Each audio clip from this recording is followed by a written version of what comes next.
Donc, moi je m'appelle Patrick Chan et je fais de la médecine chinoise depuis une quarantaine d'années. La petite particularité, c'est que ce que je vais vous raconter, ça vient pas de moi. J'ai suivi un professeur donc, qui est héritier de 15 générations de médecins, qui est assez connu, il s'appelait le docteur Léon Coq-Yuan, parce qu'il il était installé en Amérique du Nord après la révolution culturelle, mais il a eu la toute première licence d'acupuncteur aux États-Unis. Donc voilà, il est assez connu. Et c'est un peu le monde à l'envers, mais du coup, je l'ai suivi pendant 35 ans et finalement, c'est moi qui vais assez régulièrement en Chine pour parler de médecine chinoise aux Chinois qui, depuis la révolution culturelle, ont parfois oublié un petit peu certaines choses. Donc voilà, donc ce que je vais vous dire, c'est ancien, ça remonte à loin. Et c'est d'ailleurs en connexion avec beaucoup d'autres traditions, c'est-à-dire que c'est pas spécifiquement chinois finalement, c'est-à-dire que ça c'est très naturaliste, et d'ailleurs la tête du monsieur là elle est plus amérindienne finalement que chinoise, parce que c'est un Sioux qui a fait ce dessin, et vous allez comprendre bientôt pourquoi on a pris ce petit dessin pour imager le titre de la causerie. Voilà, donc plutôt que de vous faire quelque chose de figé, didactique, j'ai plutôt envie, parce qu'on est en cercle, ça c'est aussi un truc intéressant parce que ça permet plus d'échanges que de faire des choses en randonnion. Ça serait de vous demander, vous, si ça vous inspire, si ça vous parle. On part de là, je vais expliquer d'autres choses après, mais est-ce que c'est juste de la poésie, est-ce que c'est juste pour faire joli, ou est-ce qu'il y a quelque chose de proprement médical là-dedans? C'est-à-dire, alors il y a des gens parmi vous qui êtes dans le domaine médical? Moi j'étais aide-soignante. Aide-soignante aussi, ouais. J'étais médecin. Médecin, ouais. D'accord. Donc, alors ouais, en fac de médecine, c'est pas comme ça qu'on aborde le corps humain, on est clair, on est d'accord? Moi je voyais un cœur au milieu du bouge. Pour moi c'était un cœur. Cœur? Ouais, un cœur. Pour moi c'est un Ouais. Vous avez remarqué que, alors effectivement, normalement c'est une pompe, mais dans les églises, à cet endroit-là, il y a une lampe également. Hein? Il y a deux cœurs en médecine chinoise, effectivement. Vous savez, tu me fends le cœur, c'est pas le même, quoi. Mais ça fait partie du truc. On verra ça. Et puis alors là, qu'est-ce qu'il pourrait y avoir d'autre de beau là-dedans? l'énergie, c'est la rivière. Ah bah de l'énergie, il y en a partout. Ouais, ça va être le produit de tout ça, en fait. La rivière, ça serait quoi? Les vaisseaux. Alors les vaisseaux du point de vue chinois, ça va être en fait les rayons du soleil qui vont en fait permettre, vous voyez, on a un système vasculaire qui ressemble un peu à un système solaire, si on peut dire. Et effectivement, c'est ce qui permet de transmettre, comme on dit en chinois, les ordres de l'empereur à toutes les parties du pays. Mais non, par contre ici, vous voyez, il y a de l'eau. Il y a l'évacuation. Eh ouais, il y a de l'eau, c'est les égouts en bas. Hein. Il y a l'évacuation et donc ici, c'est la fonction des reins principalement. C'est-à-dire, ça va être la gestion de l'eau. Hein. Alors, c'est emblématisé par des animaux totems, ça c'est plus la tradition amérindienne. Hein. C'est parce que là, on a un mix en fait entre la tradition médicale chinoise et la médecine amérindienne. C'est ça qui était marrant, parce qu'on fait de l'humanitaire dans différents pays auprès d'autres ethnies, avec d'autres médecines traditionnelles. Et du coup, ça permet de faire des ponts intéressants des fois. Qu'est-ce qu'on aurait d'autre ici encore? Parce que on n'a pas que le cœur et les reins dans le corps. On a... Alors les poumons, ils seraient où les poumons par exemple? Les arbres, la montagne. Eh ben presque, mais non. Ah bon? Avec le papillon? Nia. Presque, hein, mais ça pourrait. Mais disons que, en fait, ici c'est une vision physiologique du corps humain. C'est pas une vision représentative anatomique évidemment. Et les poumons, en fait, c'est quelque chose qui touche le ciel. C'est quelque chose qui est pur, c'est un filtre, ça purifie l'air. Donc en fait, c'est la montagne. Ouais. Et d'ailleurs, il y a une autre raison, c'est que les poumons, c'est la source également des... On respire, et surtout en Bretagne, on respire de l'eau aussi dans l'air. Hein, et donc, en fait, on a un système de, comment dire, il y a une relation entre la mer et la montagne. On a un système respiratoire où les reins et les poumons s'entraident pour la respiration. On voit l'asthme des personnes âgées, par exemple, quand l'énergie des reins diminue, la colonne d'air est plus difficile et on fait plus facilement de l'asthme. Mais en fait, paradoxalement, en médecine chinoise, il faut traiter en bas pour aider l'énergie du poumon à descendre. Mais il y a aussi ce qu'on appelle la voie de l'eau en médecine chinoise, c'est-à-dire, vous savez, ce fameux cycle de l'eau avec les nuages, la mer, l'évaporation, la redescente en pluie. Et en fait, on a aussi un système entre l'eau qui est en haut des montagnes et qui descend jusqu'en bas dans les rivières. Hein, par exemple, ça me rappelle à Pékin, il y avait un patient qui était bloqué au niveau des urines, qui ne pouvait plus uriner. Et ils avaient tout essayé, ça ne marchait plus, ils le sondaient, alors il était obligé d'être sondé à chaque fois, mais c'est quand même pas une solution. Et puis ils le font voir à un vieux médecin, donc de médecine traditionnelle, et lui il voit que ce type respirait pas, il était complètement asthmatique. Il prend un bout de papier, il lui chatouille le nez, le type éternue, et puis il pisse 2 litres, quoi. Et il disait oui, c'est le principe du pot de yaourt, c'était bloqué en haut, ça ne pouvait pas descendre en bas. Hein, ce regard-là, sur la physiologie qui forme un tout, on l'a un peu perdu, nous. On se spécialise par zone, on se dit tiens c'est bloqué, oui mais pourquoi c'est bloqué? Quel est le mécanisme d'ensemble? Il nous manque parfois des éléments. Et des fois il faut regarder dehors pour comprendre ce qui se passe dedans. Qu'est-ce qui nous reste là? Alors ça c'est un bison. Comme diraient les Bretons, dans le bison tout est bon. Hein, ils utilisent tout dans les Amérindiens là-dedans. Et c'est quoi justement, enfin, ils utilisent tout, c'est-à-dire que lui il est sur la terre, c'est un 4 pattes, vous voyez. Et la terre, en fait, ça représente la partie terre, c'est le lieu de la transformation. La terre, il y a tout qui retourne à la terre, tout pourrit et tout renaît à partir de la terre. Donc la terre, en fait, c'est l'alchimie, Chuang Tzu appelait ça la grande fonderie. Et il disait quelque chose de très joli, il disait la grande fonderie ne commet aucun crime, elle opère seulement des métamorphoses. Ça, il faut y penser quand on mange et quand on meurt. C'est-à-dire, tout est transformation. Il reste une place ici, n'hésitez pas. Et donc, effectivement, ici, c'est le système digestif. Parce que quand vous mangez, ben, effectivement, vous rentrez quelque chose qui vient de la terre. Ceci est mon corps, disait l'autre. Et puis, ça devient vous. Donc, c'est une transformation. Et les organes qui gèrent la transformation, ben, ça, c'est le système digestif. Pancréas, rate, estomac, intestin, voilà. On dit la rate en chinois pour simplifier, mais généralement, c'est rate pancréas. Enfin, c'est le complexe qui permet la transformation de la nourriture par les villosités de l'intestin grêle, tout ça, on fabrique le sang. Mais voilà, en gros, on appelle ça la rate, mais c'est là où on voit que c'est un système organique. En médecine chinoise, c'est fonctionnel, c'est pas juste une pièce de viande à l'intérieur. Donc ça emblématise la capacité de transformation et du fait qu'on vit à travers d'autres formes de vie pour entretenir notre vie. Simplement, il faut le faire en conscience. Et puis là, il nous reste comment ? Alors, symbolisé par le papillon, qui est en fait, parce qu'après on a le monde, différents règnes, mais c'est le bois, ça s'appelle, parce qu'en fait c'est les 5 éléments en médecine chinoise, le bois, le feu, la terre, le métal et l'eau. Et donc ici, c'est le bois, c'est-à-dire c'est la croissance, c'est ce qui permet la pousse de la végétation, hein, qui, en fait, vous voyez, la terre, on a d'un côté le bois qui pousse, et de l'autre le minerai qui s'enfonce, la roche qui est plus lourde. Donc en fait on a un système de bascule, de balance, d'énergie. Ici c'est le foie. C'est-à-dire c'est cet organe qui va gérer la pressurisation du sang et remonter le sang vers le cœur et le cerveau. C'est la sève qui monte le matin, c'est ce qui fait l'érection chez certains le matin, c'est ce qui fait que le matin, des fois il y en a d'autres, c'est le mal de tête, ça dépend. Mais ça veut dire qu'on a dans le corps un organe qui est chargé de ramener la pression du sang vers le haut, parce que le sang c'est du liquide, c'est lourd, ça descend, hein, on voit bien avec l'âge, des fois on est obligé de mettre des bas de contention. Par contre, l'air c'est léger, le poumon c'est un soufflet qui doit faire redescendre l'énergie vers le bas.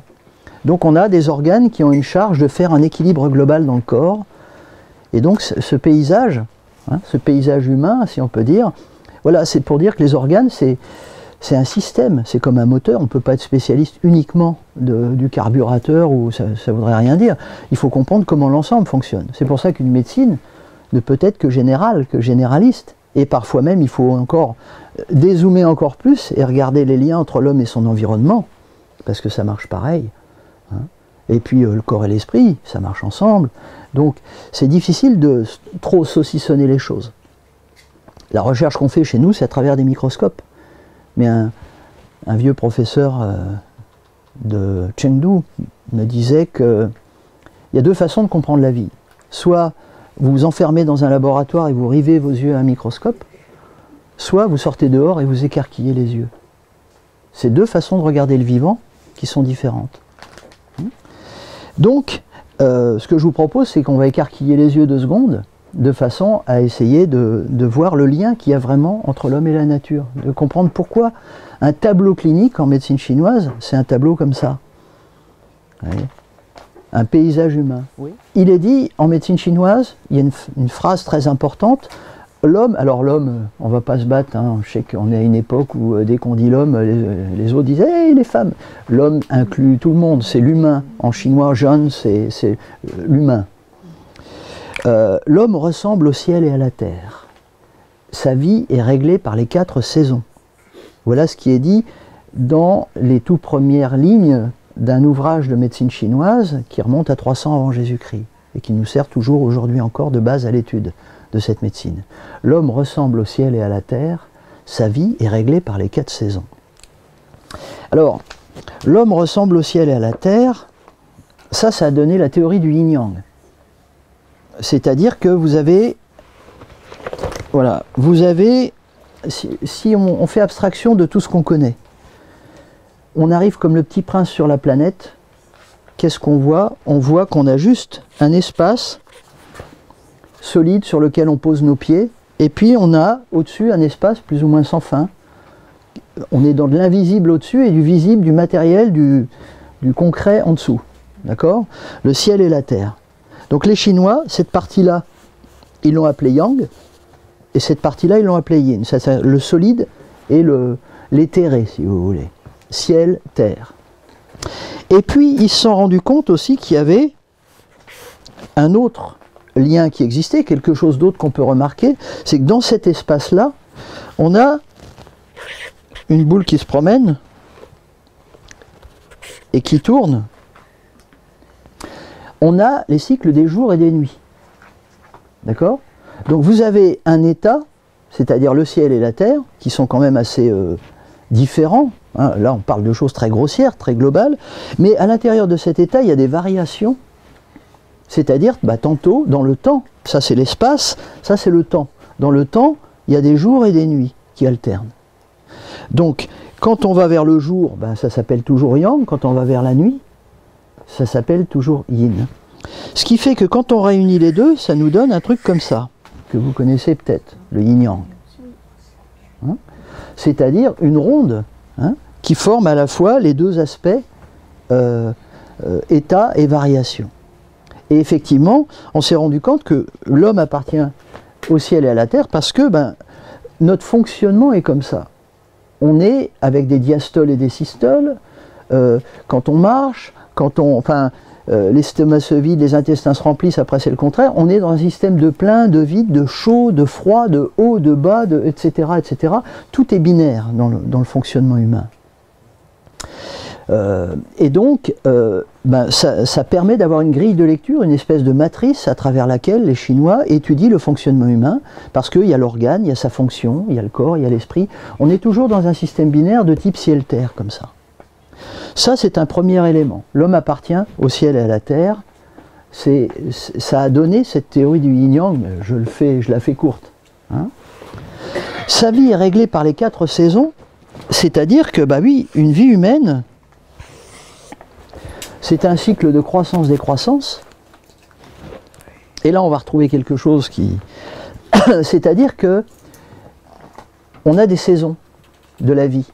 Vous voyez ? Alors, on a le printemps, où là, il y a une jeune pousse. D'accord ? C'est le printemps de la vie, c'est-à-dire que on est encore vert, on est encore malléable, fragile. Hein, c'est le bourgeon. Et puis ensuite, on a la fleur de l'âge, comme on dit. Hein, c'est-à-dire le bourgeon donne la fleur, ça c'est l'été. Ensuite, la fleur donne le fruit, ça c'est l'âge mûr. On mûrit doucement. Et puis ensuite, ça sèche, le fruit devient sec, puis il reste les feuilles qui sèchent à leur tour et qui tombent. Et puis après, on a une branche morte, en tout cas qui a l'air morte, parce que ça se passe en dessous. Et le cycle d'après, ça recommence, il y a un nouveau bourgeon qui pousse. Le cycle des vies et des morts, en fait, en médecine chinoise et dans d'autres médecines traditionnelles, la mort, c'est pas le contraire de la vie. La mort, c'est le contraire de la naissance. Mais un jour, c'est un jour et une nuit. Et puis demain est un autre jour. C'est le même jour et c'est pas tout à fait le même jour. Vous avez les champignons qui repoussent, ou les fleurs qui repoussent chaque année, c'est les mêmes, c'est pas les mêmes. Ben nous, c'est pareil, on est les mêmes, on n'est pas les mêmes, mais c'est la grande fonderie. Voyez. Donc, voilà cette vision de la vie, et on a 5 éléments, le bois, le feu, la terre, le métal et l'eau, c'est-à-dire que à chaque élément va correspondre une certaine qualité d'énergie dominante qu'on retrouve effectivement dans un tableau comme ça. C'est-à-dire que, alors par coquetterie, nous on compte nos printemps. On dit j'ai 30 printemps, mais parce que c'est le début du cycle à chaque fois. Alors après, effectivement, on ne peut pas rallonger artificiellement ce cycle, mais on peut, disons, on a ce qu'on appelle en chinois un lot de vie, c'est pas de l'eau de vie, hein, mais vous savez, comme quand vous achetez un véhicule, vous avez, on vous dit, bah, il est fait pour durer à peu près, faire tant de kilomètres. Donc vous avez une espérance de départ qui est donnée, où on dit que, par exemple, vous allez, vous devriez aller jusqu'à 120 ans à peu près. Ça, c'est pas l'espérance de vie, c'est la longévité naturelle de l'espèce humaine en moyenne, du point de vue de la médecine chinoise.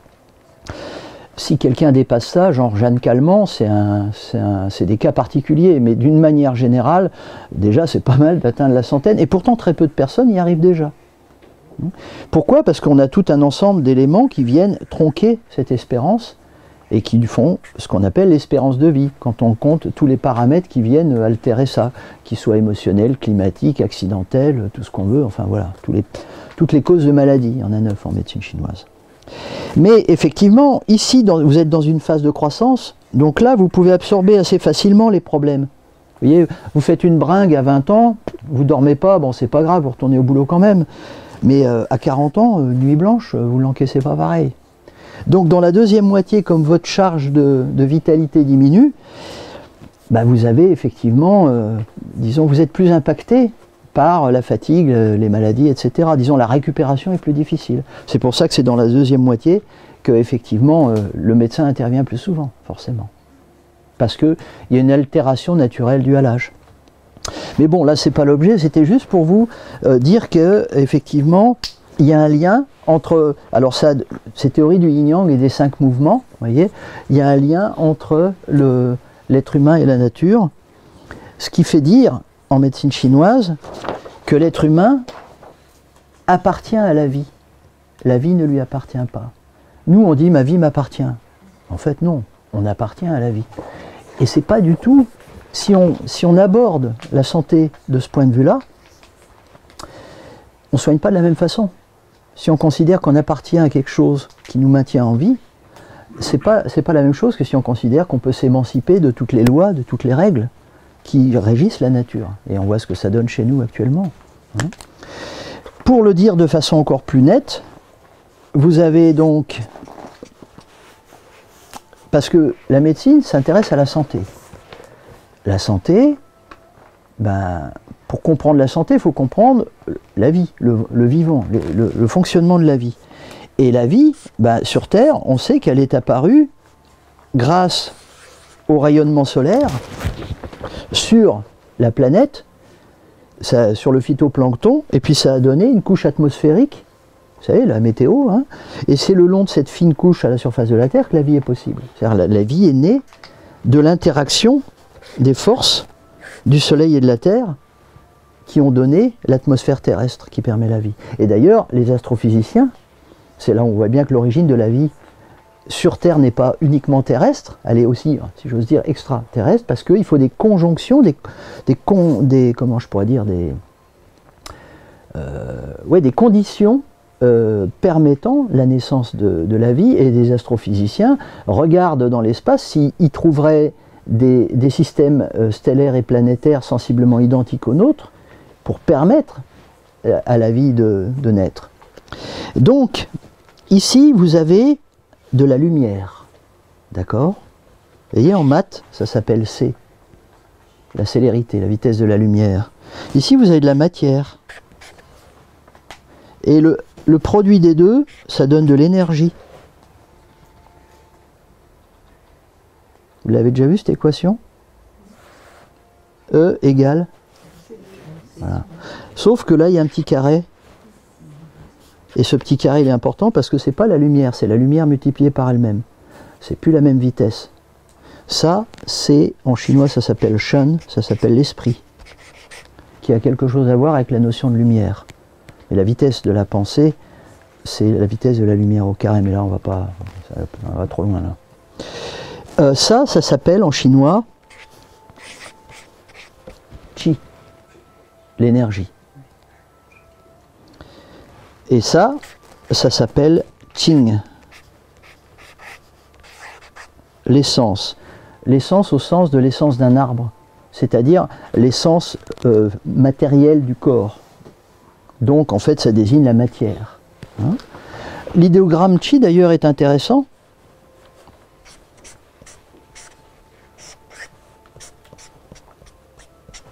C'est comme ça Qi en chinois. Et en fait ça représente ça désigne de la vapeur qui se dégage. Ça représente une botte de riz. C'est la vapeur qui se dégage du riz en train de cuire. Parce que les Chinois, ils ont dit, tiens, c'est marrant, on fait cuire du riz, et puis il y a le couvercle qui se soulève tout seul. Il y a une force invisible qui soulève le couvercle. Hein? Oui, la vapeur, c'est une forme d'énergie, il y en a d'autres. Mais disons, elle symbolise un petit peu cette capacité qu'il peut y avoir, quand on réunit un aspect matériel et immatériel, d'avoir une force qui se dégage, qui est capable de bouger les choses. Les Chinois ont inventé la boussole. Hein? Donc eux, ils savent depuis très longtemps qu'il y a des forces invisibles qui gèrent le vivant. Il y a un passage dans un ouvrage toujours le même, ancien, qui dit que la Terre, bien que de vastes dimensions, est soutenue dans sa course à travers l'espace par des forces invisibles qui la maintiennent et la contrôlent. Et l'ouvrage dit, si ces forces sont capables de s'exercer sur une masse aussi importante que la Terre, combien puissante doit être leur influence sur l'homme? Et vous voyez, mesdames, les règles, c'est des lunes, 28 jours. Combien puissante est l'influence de ces cycles sur nous? Mais ça, quand on est en train d'analyser le sang dans un examen, on ne le voit pas. D'accord? Donc, voyez ça s'appelle en chinois, Shen, Qi et Qing, ça s'appelle San, Pao. Les trois trésors. San, ça veut dire trois, Pao, ça veut dire trésor. Ça, c'est les trois trésors de la vie humaine. C'est-à-dire que un être humain, c'est de la matière. C'est ce qui est assis là sur les trucs, mais ça, c'est du compost. Excusez-moi. C'est votre cadavre uniquement. C'est-à-dire, c'est ce que vous avez mangé, que vous avez transformé en vous. Mais c'est pas que vous, c'est pas tout vous. C'est juste votre partie matérielle. Mais pour que vous soyez là, il faut quand même qu'il y ait aussi du Qi, c'est-à-dire que vous fonctionnez. D'accord? À l'intérieur, là, il y a des tas de trucs qui sont en train de se passer. Vous avez une activité métabolique, physiologique, etc. Puis une activité professionnelle. Enfin voilà, vous faites quelque chose de votre vie. Donc il faut une pile dans le petit lapin du Racel pour qu'il fonctionne. Sinon, c'est juste un cadavre, effectivement. D'accord? Et puis vous avez Shen, c'est-à-dire il y a un pilote dans l'avion. C'est-à-dire que vous avez une conscience organisatrice, de nature plus ou moins céleste, mais ça on ne va pas aller là-dessus, qui donne un sens à votre vie, qui vous dirige quelque part. Il y a un capitaine dans le bateau. D'accord?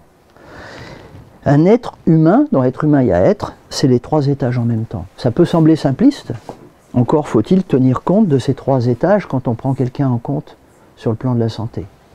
Hein? Et ça vient de là. C'est-à-dire que ça appartient à ça. Nous appartenons à la vie. Moralité, qu'est-ce qui fait que vous êtes vivant? Est-ce que quelqu'un ici a son... Comment on appelle ça maintenant? Ça change sans arrêt de nom, mais vous savez, son brevet de secourisme? Non? Ouais, alors il faudrait. Hein? Pas bien ça. Donc, mais vous devez quand même le deviner. Qu'est-ce qui fait par exemple, vous avez une personne vous retrouvez une personne par terre comme ça. Pour savoir si elle est encore vivante ou pas, qu'est-ce qu'on vérifie? Le pouls, la respiration, et puis un troisième, la conscience. Ouh, monsieur, madame, il y a quelqu'un? Voilà. Le pouls, il vient d'où? Fragment du cœur, circulation. Ouais, mais donc c'est le sang, d'accord? C'est la pulsion du sang dans le corps. Et ce sang, bah, il vient de la terre. Ceci est mon sang, disait aussi l'autre. D'accord? Le sang, pour faire du sang, enfin, vous voyez, vous donnez votre sang, on vous file un sandwich. On mange pour refaire du sang. Voilà. Donc, bah, le pouls, c'est l'énergie de la grand-mère terre qui bat en vous. Si vous ne mangez pas, vous n'avez plus de pouls. Enfin, d'accord? Ça, c'est les battements de tambour chez les Lakota. Boum, boum, boum, boum. Pardon, je dois faire péter le micro. Le pouls, la respiration, elle vient d'où? Ouais. Enfin, l'oxygène autour. Bah ouais, elle vient de grand-père, elle vient du ciel. Il y a la grand-mère, terre, et puis il y a le ciel. Chaque fois que vous respirez, vous empruntez de l'air au ciel, et vous le rendez. Vous en avez pris une partie, vous rendez une autre, d'accord, comme font les arbres. C'est-à-dire que vous êtes suspendu comme un bébé au sein de sa mère, par la terre et par le ciel. Si vous croyez que votre vie vous appartient, arrêtez de respirer, on en reparle dans 10 minutes. Bah oui, mais vous voyez, c'est important. Hein? Donc notre vie ne nous appartient pas. Et puis, il y a un troisième niveau, c'est l'esprit. C'est-à-dire que, alors, ça, c'est des rythmes. On ne peut pas rester longtemps sans pulsation, on peut rester un peu plus longtemps, mais pas indéfiniment sans respiration. On peut rester encore plus longtemps, mais pas indéfiniment, sans dormir. Parce qu'on a le soleil et la lune, et on a besoin de faire un tour du côté de la face cachée régulièrement. On a besoin que notre cerveau se mette en onde alpha régulièrement, de façon à pouvoir régénérer aussi ce système. On a un battement plus lent, qui est celui de la conscience, on doit avoir une petite mort et une petite naissance à chaque cycle nictéméral, c'est-à-dire jour et nuit. Normalement, bah, on est réveillé le jour, on dort la nuit, plus ou moins. Après, il y a des variantes. Mais il faut quand même une certaine régularité, même si on travaille de nuit, il faut quand même une régularité personnelle, même si elle n'est pas en phase avec l'extérieur. Donc ça veut dire que si vous restez sans manger, sans respirer ou sans dormir un certain temps, il n'y a plus personne. Donc on appartient à la vie ne nous appartient pas. Ça vous semble cohérent ou c'est capillotracté ce que je vous dis? Non, hein? Voilà, donc pour toutes ces raisons, on a un paysage humain. Hein? Maintenant, je vous ai dit, le Qing, c'est l'essence. C'est l'essence d'un être humain. On est tous, comment je pourrais dire, homogènes. On partage les mêmes gènes. De toute façon, on a 14 milliards d'années, hein, c'est du carbone. Et puis la planète est là. C'est la grande fonderie. Mais on n'est pas identiques. Il n'y a pas deux tronches identiques. Si, les jumeaux monozygotes, parce qu'ils ont le même programme, ils ont la même âme dans deux corps. Donc ils ont deux téléviseurs différents, mais il y a le même programme qui passe dans les deux. C'est différent. Parce qu'ils sont nés en même temps. Donc c'était différent. Mais globalement, les gens ne sont pas les mêmes. Il y a un passage toujours dans les textes anciens qui dit « Un bûcheron affûte sa hache et coupe du bois. » Mais s'il y a un nœud dans le bois, la hache peut se briser dessus. Normalement, bah, l'écorce est assez molle, voilà, on arrive à couper. Puis des fois, l'arbre va résister. En certains endroits, on va se laisser envahir, en d'autres endroits, on va résister, par exemple. Et ce passage dit, il en est du bois comme des hommes. On en trouve des types nombreux et différents. Vous voyez, dans une forêt, il n'y a pas les mêmes essences. Mais ça fait la forêt. Mais les humains, c'est pareil. Donc, dans ce passage, il est dit, il y a des arbres qui, par exemple, contiennent toute leur humidité dans les branches, les feuilles, et ils vont dessécher dans les vagues de chaleur. D'autres, par contre, ils vont pourrir par temps humide, etc. C'est-à-dire que, vous voyez, les Bretons, les Marseillais, ben, ils ne supportent pas les mêmes climats. On n'est pas fait du même bois. Ce qui fait que, à situation égale, certains tombent malades et d'autres s'en trouvent mieux. Ça peut être pareil sur le plan alimentaire. Il y a des gens, ils mangent comme ça, ils vont mieux, les autres, ça les fout en l'air. Donc quand vous avez des piles de bouquins dans les librairies qui disent mangez comme ci, vivez comme ça, mais ils ne vous connaissent pas. Ils ne savent pas de quel bois vous êtes fait. Vous voyez? Non, on n'est pas tous faits du même bois. Donc, effectivement, ce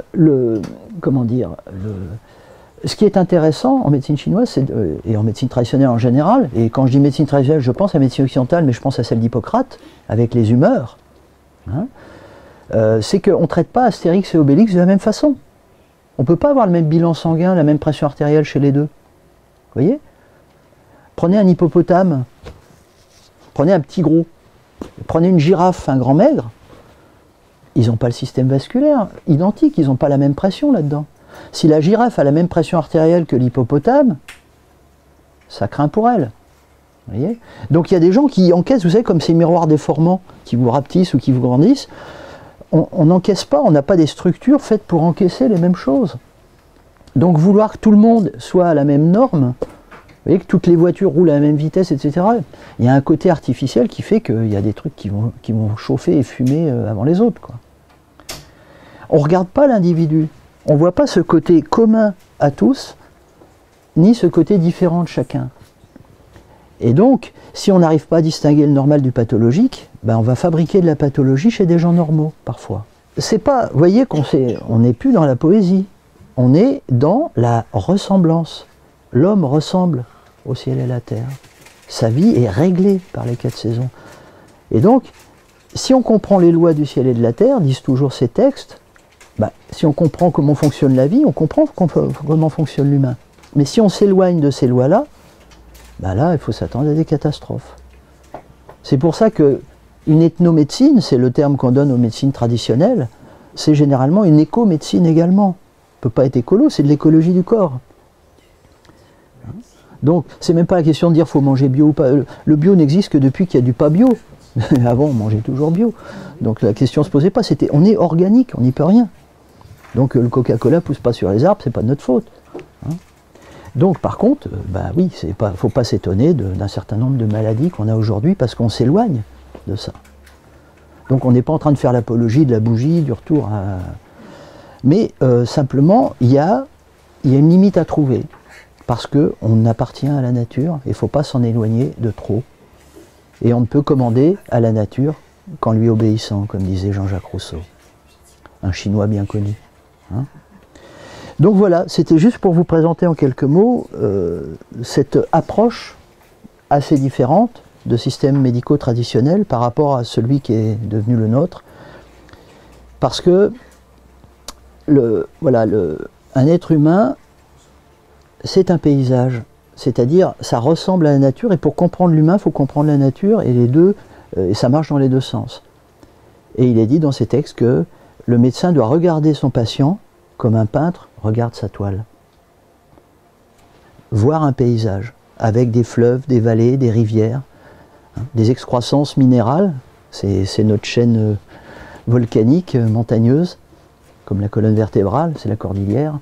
Vous voyez ce que je veux dire? On peut voir la Terre comme un organisme vivant, l'hypothèse Gaïa, mais bien avant, puisque ça fait 3000 ans qu'on voit la Terre comme ça dans les sociétés traditionnelles. Et on peut voir à l'inverse un être humain comme une petite Terre, un microcosmos, parce qu'on fonctionne comme ça. Et c'est ça qui est intéressant, parce que ça nous donne des clés de compréhension de processus physiopathologiques qu'on ne peut pas comprendre autrement. Si on n'a pas cette clé-là. C'est pas en faisant la somme des pannes qu'on comprendra un jour le moteur. Il faut déjà avoir une vision de ce qu'est la santé si on veut comprendre la maladie. Sinon, le ministère de la Santé, c'est un ministère de la maladie, en fait. Puisqu'il n'y a jamais de comment ne pas tomber malade. Vous voyez? Dans le tout premier chapitre de cet ouvrage, toujours 300 avant Jésus-Christ, il est dit que se soigner quand on est malade, c'est comme attendre d'avoir soif pour creuser un puits, ou c'est attendre que la guerre soit déclarée pour forger les armes. C'est un peu tard. Alors chez nous, sous prétexte de ça, on va faire du dépistage précoce, en appelant ça de la prévention. C'est pas de la prévention. Parce que si on dépiste déjà un truc, ça veut dire qu'il y a déjà eu des dérèglements qui ont créé cette chose. Donc il faut déjà prendre en compte les 3 étages dont j'ai parlé, parce qu'il y a des gens qui se plaignent de douleur pendant un certain temps et puis on fait des examens, on dit non, vous n'avez rien. Ça veut dire j'ai rien vu. Mais la personne dit bah ouais, mais moi j'ai. Vous voyez. Puis le jour où ah bah oui, il y a un trou, il y a une patate quelque part, ah bah oui, merci, mais j'avais déjà des symptômes depuis un certain temps. Parce que c'était au niveau de Shen ou de Chi, mais chez nous, comme on est matérialiste, on attend que ce soit matérialisé pour dire qu'il y a un problème. C'est comme la police, on n'intervient pas tant qu'il n'y a pas de preuves, mais les menaces, c'était déjà un peu quelque chose quand même. D'où l'intérêt de regarder ces 3 étages. Et il est toujours dit, dans ces textes anciens, que le médecin, quand il fait l'examen de Tsing Chieshan, c'est-à-dire quand il examine un patient à la fois sous un angle organique, fonctionnel, psychologique, environnemental, enfin comment vous vivez, qui êtes-vous, comment vous fonctionnez, il doit s'inquiéter effectivement de choses qui dépassent simplement le cadre de l'analyse des examens enfin, biologiques qu'on ferait chez nous. C'est-à-dire, ça va la vie, est-ce que vous êtes marié, divorcé, est-ce que vous êtes en conflit avec quelqu'un, le travail ça se passe bien, est-ce que vous avez perdu quelque chose, est-ce que vous fumez, est-ce que, enfin comment, dans quel milieu vivez-vous, est-ce que vous avez un paysan à côté qui vous balance des trucs bizarres et qui fait que vos enfants n'ont plus de bras, on n'est pas loin d'ici à Guidel, d'accord? Donc tout ça, ça compte. Voilà, de quelle qualité serait l'art du médecin qui ignore cela, disent ces textes. L'avocat du diable, et on n'a pas le temps en 10 minutes de C'est ce que je Voilà. veux dire. C'est pas traditionnel. Mais vous n'êtes pas l'avocat du diable, vous êtes juste l'avocat d'un système qui est un petit peu dépassé. Voilà, quand vous dites Je suis ça. d'accord avec vous, quand on reste une demi-heure, 1 heure avec quelqu'un, on apprend énormément de choses. Ah mais voilà. Et on n'a même pas besoin Mais, de sortie de Vous savez, enfin, les étudiants conformes, on a entre le tiers et la moitié qui viennent du médical, et pourquoi ils viennent de là, c'est qu'ils en ont marre de ne pas avoir le temps de s'occuper des gens. Ils ont la vocation, mais ils n'ont pas le temps. Ils sont dans un système On est qui... dans un système avec la sécurité sociale qui donne des protocoles aussi. Oui, Des protocoles de médicaments pour le diabète, Oui. attention pour le machin. Ouais. Et C'est le même problème que l'aide-soignante. Hein. Ah, On a le même c'est problème. pareil. bien sûr. Mais les protocoles, alors bon, je veux pas, après on va rentrer dans de la politique, donc c'est encore plus compliqué. Mais ça changerait de sujet. Mais disons que les protocoles, encore une fois, c'est adapter les patients au traitement et non pas adapter les traitements aux gens. Comme les gens sont différents, normalement, un bon traitement, c'est quelque chose qui est adapté à chacun. Quand vous avez une logique industrielle où vous adaptez, disons, tout le monde au même traitement, forcément, ça fait des côtes mal taillées, puis il y a des effets secondaires, des trucs qui ne marchent pas, etc. Plus, ça coûte des bras, mais c'est pas grave puisque ça enrichit. Voilà. Gardez à l'esprit que les laboratoires, les firmes pharmaceutiques sont cotées en bourse. Et que ça veut dire que la priorité, c'est la rentabilité. Donc si vous mettez au point un médicament qui coûte pas cher et qui soigne les gens, les actionnaires, c'est pas vraiment ce qui les passionne.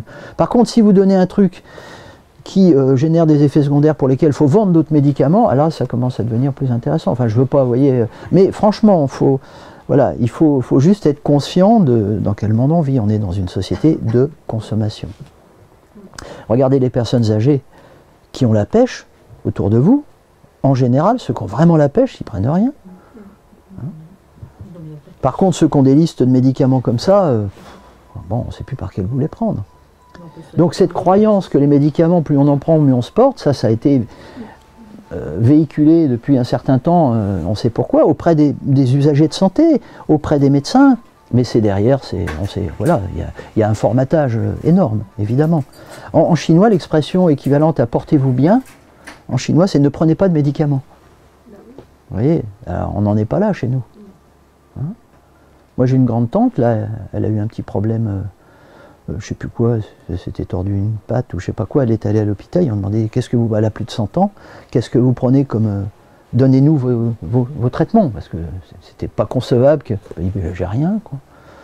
Donc ils ont commencé à lui demander comment elle fonctionnait et tout, et au petit déjeuner, au petit déjeuner elle prend une coupe de champagne tous les matins, bon, elle habite dans le coin là-bas,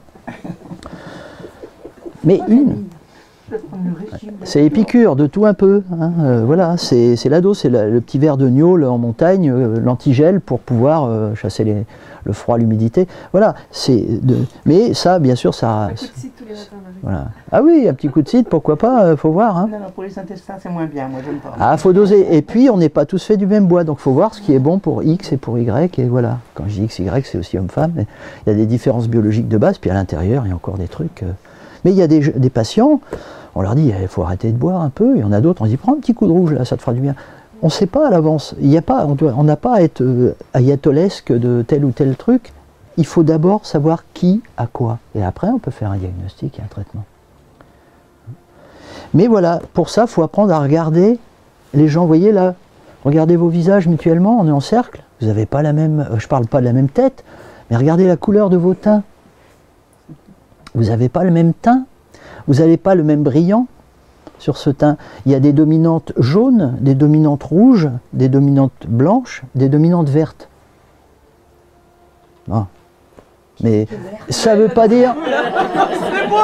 Alors attendez... C'est qui est jaune, c'est pas créatique. C'est pas... Non, non, je parle pas de pathologie. Je parle pas de pathologie, je parle de typologie. Oui, oui. Mais la typologie génère la pathologie, c'est-à-dire on tombe du côté où on penche, comme on dit en médecine chinoise. Par exemple, il y a des restaurants dans le temps en Chine, selon votre apparence, c'est eux qui choisissaient le menu. Parce que ils voient votre typologie, de quel bois vous avez l'air d'être fait, donc on va dire ça c'est plutôt bon pour eux.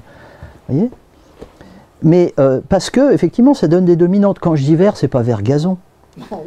Mais ça veut dire que si je veux vous peindre, dans ma palette, je ne vais pas mettre les mêmes doses de blanc, de jaune, ou de noir, ou de vert. Hein? Maintenant, si je vous prends en photo, et que je grossis la photo, parce que moi je fais une médecine scientifique, et je veux aller voir les petites bêtes qu'il y a en vous, je grossis la photo jusqu'à voir chaque pixel qui compose votre joli visage. Avec une petite dominante, c'est bien, hein, pas tous pareils. Tous les paysages ne se ressemblent pas. Hein?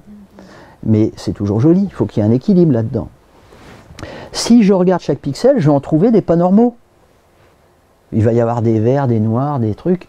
Je vais dire, si je rentre dans le détail, il y a des pixels là, ils sont... Oh, c'est pas bon ça. Hein, donc il faut que je les corrige. Et si j'entreprends de corriger chaque pixel pour qu'il soit en copiant la couleur de votre teint, et qu'après je dézoome votre visage, vous savez quelle tête vous avez? Vous avez une tête de cartoon. Vous ne ressemblez plus à un être humain, vous ressemblez à un dessin animé en 3D. C'est-à-dire qu'on fabrique quelque chose qui n'est plus humain en voulant corriger trop la nature. Parce que la nature est faite de différences. C'est United Colors of Benetton, il faut faire de la pub. Voilà, on a besoin de tout ça pour faire un monde. Même si quand on regarde dans le détail, il y a des trucs, c'est pas terrible. Mais globalement, il faut voir quel équilibre ça forme. Et vouloir trop corriger tout pour que ce soit parfait, ça crée des enfers parfois. Donc il y a beaucoup d'enseignements là-dedans qui disent il faut rester comme un aigle, parce que c'est l'animal symbole du soleil, du cœur, de la conscience. Il faut regarder les choses de haut, il faut être capable de voir la petite souris, mais il ne faut jamais perdre de vue l'ensemble du paysage. Vous voyez ? Donc il faut un regard large sur les choses et voir ces différents étages de l'être humain pour comprendre ce que c'est que l'équilibre, la santé, la vie. Et après, on peut vraiment se poser des questions sur la maladie, etc. Ouais, donc quand on vient vous voir pour X raisons, on s'adresse comment à vous, quoi? On va se dire... bonjour monsieur. Oui, bonjour monsieur. Ouais, bonjour docteur, j'en sais rien. Mais c'est vrai que là, bon, on a une X pathologie et on vient vous voir. Vous voulez dire les motifs de consultation? Ouais. Bah, la médecine chinoise, elle a, je vous dis, 3000 ans au bas mot. C'est une médecine générale. Simplement, c'est-à-dire ça va du rhume au cancer en passant par tout ce qu'on veut. Après, effectivement, dans le domaine, par exemple, de la traumatologie, de l'urgence, on est mieux équipé ici, parce qu'ici, on a une médecine de la matière. Donc, dans le matériel, ils sont efficaces. Donc, si vous pétez un bras, c'est pas chez moi qu'il faut venir, parce que par contre, pour récupérer derrière des trucs, oui. On est plus, disons, on est plus adapté au traitement de la chronicité ou des troubles, je dirais, du fonctionnel qui peut risquer de faire du lésionnel, etc. Par exemple, on peut traiter quelqu'un qui va avoir des, je sais pas moi, des brûlures d'estomac pour éviter qu'un jour il y ait un ulcère. Une fois qu'il y a un gros ulcère de formé, bah, peut-être qu'on peut encore avoir une action, mais je veux dire, voilà, plus on est dans l'organique pur, et moins on va, disons, enfin, plus on va regretter de ne pas avoir forgé les armes plus tôt. Et vous donnez quoi comme des conseils, des plantes chinoises Bah, dans mon domaine, je donne, disons, en fait, il y a 4 branches en médecine chinoise. Le tronc, c'est le diagnostic. Après, il y a des branches thérapeutiques. Mais on ne fait pas ça au hasard. C'est une logique qui découle du diagnostic qu'on a fait. Et donc, bah, il y a 4 façons d'agir sur l'être humain. Soit il y a les méthodes externes, c'est-à-dire par la surface. Mais là-dedans, il y a encore d'autres sous-branches, c'est-à-dire le massage, l'acupuncture, l'orthopédie, remettre en place, un peu comme la chiro, l'ostéo, des trucs comme ça, la chirurgie, ça on ne pratique pas parce qu'il y a ce qu'il faut ici, mais tout ça c'est intervenir sur le corps depuis la surface. Alors nous on a certains outils, puis on envoie en fonction du besoin du patient. Moi je peux l'envoyer chez le chirurgien ou chez le curé, ça ne me gêne pas, c'est un travail d'équipe, il faut que chacun fasse, mais je sais pourquoi. Ensuite il y a les branches internes, absorber des choses. Ça, c'est le principe de base des médicaments, sauf qu'en médecine chinoise, bah, effectivement, c'est les brouées de nos grands-mères, quoi. C'est de la, comment dire, l'herboristerie, c'est voilà, c'est ce qu'il y a ici. C'est des compléments, c'est éventuellement la diététique. Mais compléments alimentaires, souvent, c'est jouer sur le choix qu'on fait de l'alimentation, parce qu'il y a des produits qu'on trouve à la fois dans la cuisine et dans la pharmacie, en médecine chinoise. Par exemple, en prévision de l'hiver, tiens, c'est le moment, ils utilisent une formule ancienne qui s'appelle Tsong Chutrang, c'est décoction à base de tiges de ciboule et de graines de lotus. C'est une soupe qui va renforcer, disons, une couche protectrice pour former de la chaleur, un peu comme si on avait un pull, on renforce le pull, muscles et graisses, et le Kawe, c'est-à-dire le système de thermorégulation, le Gore-Tex. Donc ça, pour renforcer, disons, la peau et les muscles, pour aider le corps à faire barrage au vent froid, humide, etc., qui véhicule le virus de la grippe, mais nous on traite le climat, après, pour pas que le virus s'installe. Donc, bah, la ciboule, c'est un alliacé qui va chasser le froid, et puis la graine de lotus, c'est un amidon qui va réchauffer en interne. Vous faites une soupe de poireaux patates, c'est pareil. Poireaux, c'est un alliacé qui fait transpirer, la pomme de terre, ça réchauffe. Une bonne soupe bien chaude de poireaux pommes de terre, c'est un anti-grippe. D'accord? C'est un préventif de grippe. Voilà. Simplement, et puis vous rajoutez à l'approche de l'hiver une carotte pour la rate, un navet pour le poumon, il y a les couleurs, les machins après, il y a un os à moelle pour les reins, le système osseux. Vous avez un bon pot-au-feu, c'est une soupe d'hiver pour renforcer tous les organes pour tenir l'hiver. On n'est pas obligé d'aller bouffer Suzy Wan, vous voyez ce que je veux dire, de manger chinois parce que c'est la médecine chinoise. Simplement, on s'inspire d'une logique que nous, on a perdue pour retrouver notre tradition qu'on a paumée et de comprendre pourquoi nos vieux... Mon prof, il disait, mangez, regardez, vous ne savez pas ce qu'il faut manger, vous avez été fabriqué par des ancêtres, regardez ce qu'ils mangeaient. Parce qu'ils vous ont fabriqué un moteur fait pour... Vous pouvez changer, mais faites-le progressivement, sinon vous allez avoir des ratés dans le moteur, ça c'est sûr. Donc, intervention externe, dont l'acupuncture, etc., bien sûr, dans l'acupuncture, il y a aussi les saignées, les ventouses, les trucs. Interne, c'est surtout la diététique et la pharmacopée, les plantes. Le Qigong, enfin, disons tout ce qui est ergonomie ou gymnastique, parce qu'on peut soigner aussi par le mouvement ou la posture. Et comment ça s'appelle, la psychologie. Mais qui est un champ plus vaste que la psychothérapie de chez nous, parce que ça peut aller de la prière au simple conseil d'hygiène de vie. En passant par l'hypnose, enfin un certain nombre de méthodes, parce que des fois il faut passer par la psyché pour corriger des choses dans le corps, parce qu'on a 3 étages. Et que sinon, bah, on n'en sort pas. Vous voyez, il y a des gens, si vous leur traitez leur crise de foie et puis qu'ils retournent fêter ça au restaurant, ça peut durer longtemps si on ne cause pas, quoi. Donc il est dit dans ces textes anciens que dans certaines maladies, bah, il y a des gens il y a certains chocs émotionnels, par exemple précis, qui peuvent déclencher certains types de cancers particuliers, par exemple. C'est déjà, je vous dis, dans des trucs très anciens. Aujourd'hui, il y a encore des colloques pour savoir s'il faut prendre les émotions en compte dans vous voyez, le temps qu'on perd. Et il est dit que si le médecin n'a pas à certains moments assez d'autorité pour détourner un peu l'esprit du patient, la médecine sera inefficace. Donc, il faut avoir toutes ces branches. Alors, si on ne maîtrise pas toutes les branches, on va dire, bah, allez voir un tel, mais on sait pourquoi on l'envoie. Moi, je préfère un patient qui va mieux parce que je l'ai envoyé ailleurs que quelqu'un que je garde et puis qui ne va pas mieux. Ça ne sert à rien. Donc, on ne sait pas tout faire. Mais on sait, voilà, le diagnostic, c'est le tronc. C'est ça qui est important. Alors, effectivement, après, il y a tous les conseils d'hygiène de vie qui sont vachement importants et qui est une 5e branche, si vous voulez, parce que expliquer aux gens comment ne pas tomber malade, ça évite de les soigner. Donc, il y a plein de gens qui font des trucs de traviole sans savoir. Vous voyez, ils ont oublié que c'est des marchands d'eau qui vous disent qu'il faut boire, ou des marchands de légumes qui vous disent qu'il faut en manger 4 ou 5 par jour. Mais c'est pas vrai. Enfin, aucun animal ne mange sans faim ou ne boit sans soif. Donc on nous pousse toujours à consommer. Les gens après ils viennent vous voir en disant qu'est-ce que je peux manger en plus pour maigrir. Tu dis attends, ton chien s'il est trop gros, tu réduis les croquettes, il maigrit. Ben voilà, tu fais pareil maintenant. Je simplifie. Mais pour dire que des fois il faut remettre en route des petits mécanismes simples de raisonnement. La tradition, c'est ça. On étudie avec le père et le grand-père, ou enfin avec la tradition. Une fois qu'on a... Lui, il a commencé à 5 ans à suivre dans les consultes son père, etc. Donc, bon, il savait pas... Mais il apprenait déjà des bouquins par cœur. Pendant que nous, on fait Amstram, gramme, piqué, collégramme, bah lui, il apprenait déjà Chong Fouille, Yunman, Tien Fu. Il apprenait les trucs, les bouquins, bon...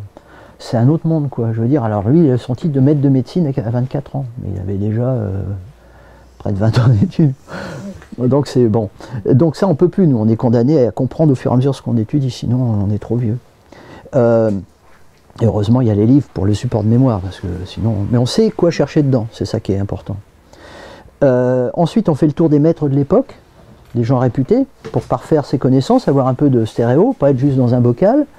Ensuite on pratique, on enseigne, et puis on forme à son tour.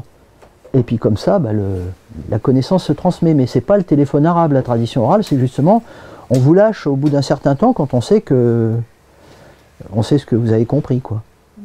Parce que les formations livresques, bah, voyez bien, même si le livre il dit des belles choses, aimez-vous les uns les autres, vous avez vu ce qu'ils font avec, donc il y a un problème.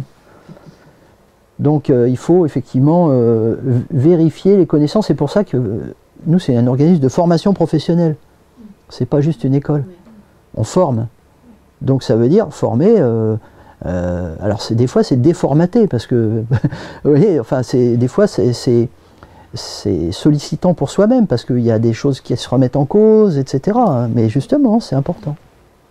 Parce que si vous n'êtes pas sur la berge, vous ne pouvez pas tirer les gens de l'eau. Hein, c'est un proverbe chinois. Il y a des gens qui croient qu'il faut patauger dans le même bain, par exemple, pour pouvoir aider les gens. Alors, ah oui, je te comprends, j'ai les mêmes problèmes. Bah oui, d'accord, mais on patauge à deux, du coup. Donc non, il faut connaître les choses, mais faut pouvoir assurer du dessus un peu. Donc voilà, bah écoutez, bon app à vous et puis merci.